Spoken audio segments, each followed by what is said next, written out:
Chapter 1. Fear is the Mind Killer. Read a book, feed a book. The old saying had been driven into Scribe's consciousness from a very young age. Books were dangerous, all of them, so said the older ones. And then they decided the world needed scribes.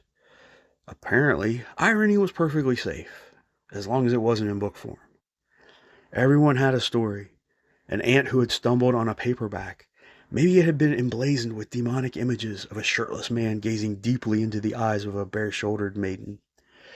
Others told of heavy tomes that sat on a family coffee table, never meant to be opened, merely displayed as a warning to children and fools.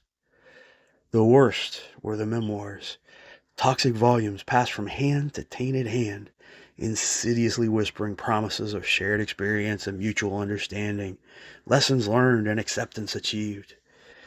Each and every time, things ended badly. The evil spirits, infused between their pages and the very binding, writhed out to consume the reckless, nourishing and sustaining the cursed publication until the next victim stumbled along. When a child was chosen as a scribe, they were taught the history of the book, how the people from before the older ones had even feared books, so much so that they had abandoned them and taught their young ones through pictures and visions. After all, words could be twisted and interpreted hundreds, if not thousands of ways. One particularly disturbing tale told of a book with a disarmingly blue face that became so powerful it transformed itself to infiltrate the new method of teaching.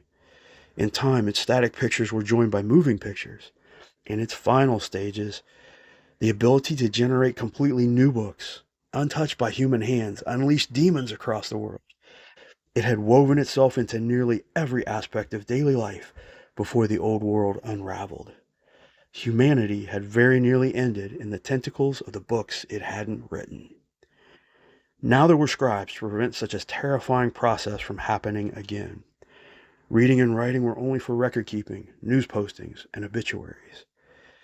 The other function of a scribe was to recognize when an archive was in danger of wandering into book territory and neuter it before it became dangerous. Read a book, feed a book. Everyone knew that one.